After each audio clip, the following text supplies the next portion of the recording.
What a cutie we have today, a 1909 Ford Model T, nut and bolt restored with an incredible history. The Model T was the car that would change history and probably the most noteworthy automobile ever built. This beautiful Model T has a very interesting, well-documented history. Mr. Camp bought the car new in 1909. He went off to war. That's World War I we're talking about. Then he paid the ultimate price for our country and he never returned home. His widow parked the car in their clothing store business warehouse in Newark, and that's where it remained until 1973. She was given a notice from the city that all the buildings on her street were being torn down for new development. The owner of Mack Auto Parts, possibly the largest Model T parts supplier in the country, heard about the car, bought it, unburied it from its 50-year hibernation. He parked it with his collection where it would sit another 30 years. When he passed away, his family hired a professional shop to perform a no expense spared restoration in his honor. Then it sat finished in his showroom for 17 years, right up front, right behind all the glass windows. And then when we purchased the car, we put it in our Titanic era car display where it has sat for the last few years. Now we are selling it because we like to rotate our displays. I hate to sell it, love to keep it just because it's so beautiful to look at, but we are going to sell it. And I'd like to show you some of the documentation, but the Model T Legacy, it literally is the car that changed America. Henry Ford revolutionized the moving assembly line, which cut the cost significantly and made owning a car possible for anyone making a nominal paycheck. This led to a vast expansion in infrastructure and development of the suburbs. It also created a massive economic growth and personal independence.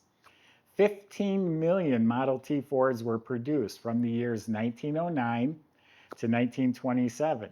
This one costs new $800. Now I'd like to show you a glimpse of some of the documentation that we have for this car. Such a neat piece of history. Here's some of the documentation for the restoration. The company that was hired to restore the car. Here's one invoice for $46,900. Now Max Auto Parts supplied most of the parts, and that was back in '02.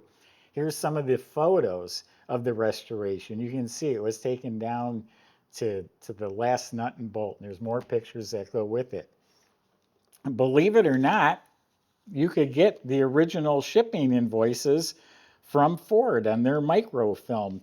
So it was requested and they got it. And then these are copies that you can actually read. But it tells you the carburetor and all sorts of neat stuff that came on this particular car. Here's an article written about the car. Here it is featured in their catalog. If you know old cars, you probably recognize that logo. So go to volocars.com. That's where you'll see a price tag and a monthly payment on 200 classic cars, including this one right here. But first, let's go for a spin. What a cute car. You can just park this and look at it. It'll bring a smile to anyone who sees it. Complete, total restoration. I mean, literally taken down to nothing. You couldn't take it any further apart than this one was taken. All the metal, the hood, the fenders are just finished beautifully. And they're over 20 years old. They look like they were done last night. There's no checking or cracking. All pristine metal work. The ribs on the running board, that's unique to this year. All of this is excellent. The metal is, the body's wrapped in metal, but it's all wood structure that was all completely redone. All of this is just pristine. Again, I've seen a lot of old cars with old restorations where things are cracking and coming apart. I don't see any of that on this one here.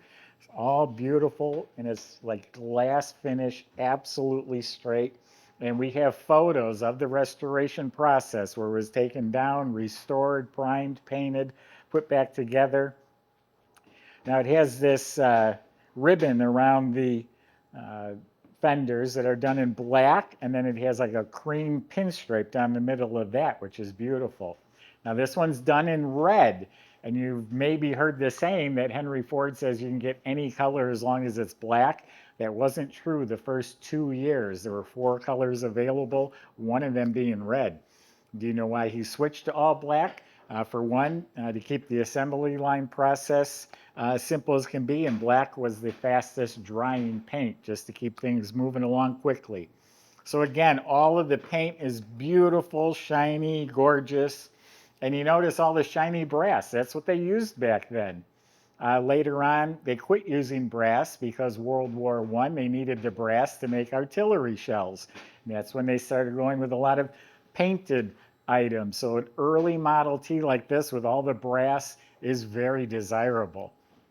It has the Ford headlights that run off the Presto Light fuel canister on the other running board.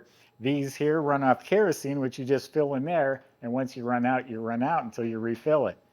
It has doors. This is the Touring model, Touring. And the doors in back work properly. The convertible top was all done. All the buttons are all correct. It's a correct grain. It even has a tail light, kerosene tail light. The wood spoke wheels were sent out professionally restored. There's invoices that total over about $50,000, and that's back in '02. The tires, why are they white and why are they smooth? They didn't have paved roads back then. They had mud and dirt and gravel. Why would they be white? Why are they smooth? They're white because that's the natural color of rubber. They're smooth because they didn't know any better. They were just coming off of wagons. Wagons had that little hard rubber strip. They were smooth. Tread came out later. These have the brass caps that say Ford, the brass caps over the air inflator. And I believe this Ford script, that's unique to the first couple of years. The headlights say Ford right on it. Here's how you start it. You got to give it a crank, and you hold that crank like this. If you wrap your thumb around it and it kicks back, it could break your wrist. So that's the exterior of the car. Optional windshield. They didn't all come with that. The top does fold back a little bit, or it can fold down. All the framework for the top was all redone as well, all of it. So why don't we open the hood and we'll show you the interior. So this was a whole new era. Here is a license plate bracket. I don't know what year they started license plates and registrations, but until they did, it was complete chaos. And why is it wide open? That's, again, they were used to carriages. This is what carriages were like. They did not have heat and air conditioning back then. And this is restored meticulously back to original. This is genuine leather upholstery, not vinyl. It is all button tufted. There's a compartment under here, or you can lift the seat up. And everything is redone beautifully. It has this, I don't know what kind of rug they would call that, but that's authentic. And you can see the back of the seat painted slick as can be. And then there are no doors for the front. You hop in. The seat's all leather, but this is a restored steering wheel, all polished brass. You had spark, advance, and retard, and then you had a throttle. You can see all of the wood is refinished. This is the magneto box. There's 4 magnetos that send the spark to each cylinder. I don't remember exactly how all this works, but on the flywheel, there's something that charges these. This has the optional speedometer, a little beveled glass. It goes up to 60 miles an hour, but actually, these cars had top speed of about 40, 42. It has the Ford script floor mat, again, white rubber. 3 pedals, brake, reverse. Well, I don't know what the C means, but I believe one is forward is first gear, and when you let out completely, it's second, or maybe it's the middle one. I don't remember which one does which.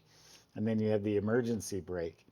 And it's funny because I should know which one does which, because when I was 12 years old, I gave rides around our property on a Model T. It had 3 rows of seats. And I was 12 years old giving adults rides in an automobile. on a Model T.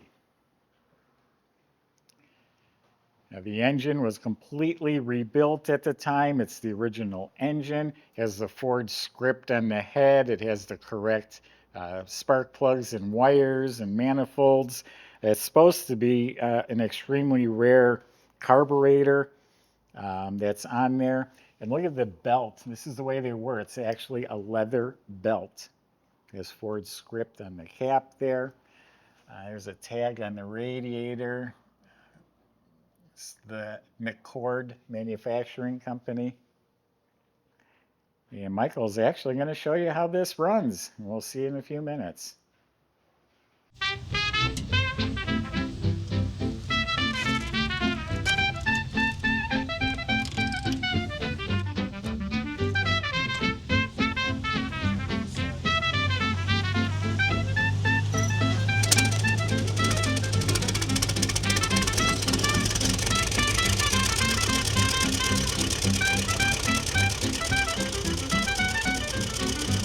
The Ford Model T was an engineering marvel in its day. Our example still functions well and is beloved by modern collectors for the same reasons it was originally. It was lightweight, creating better performance, better fuel economy, which also resulted in lower production and operational costs.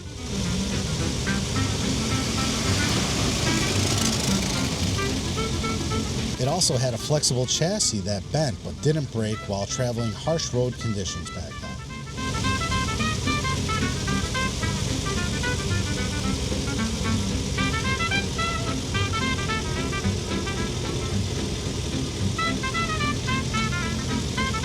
The advanced engine was the first of its kind, with the cylinder heads and crankcase cast as one piece, making it much easier to produce and fix.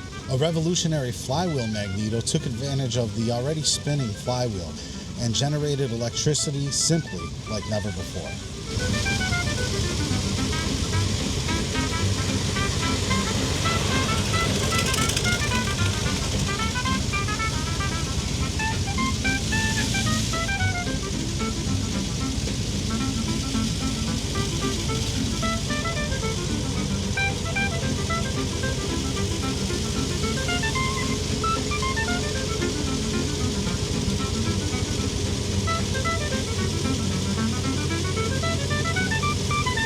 And last but not least, the planetary transmission made it easier to drive if you never drove a car before, which was Henry Ford's target audience.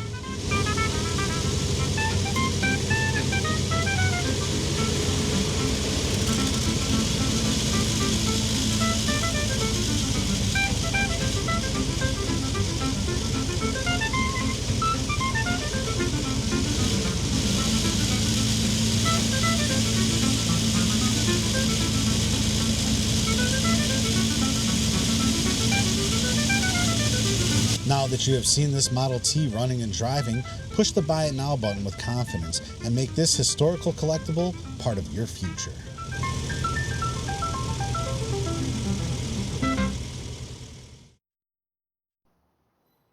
So of course the top does fold down as well, and then these leather straps, it all folds into here. You strap it all down. Here's the tank that feeds the headlights, and there's your horn. Underneath is fantastic. It was literally chassis completely taken apart, prepped, primed, and painted gloss black. The rear end on this car, you could shave in the reflection of it. It's called a clamshell rear end. It has the transverse springs. It has brakes in the back. Here's the speedometer. You have brass gears and a cable. That's what turns the speedometer. This has the correct exhaust, and we have pictures of the before the restoration. It had asbestos wrapped around the muffler.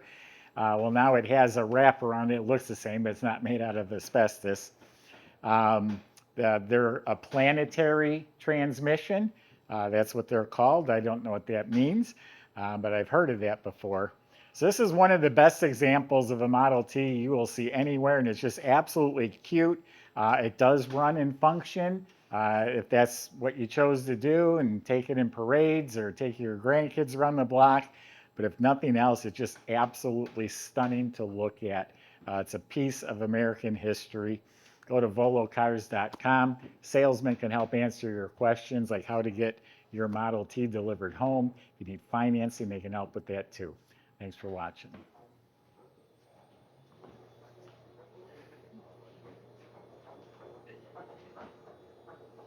When are we going to do that?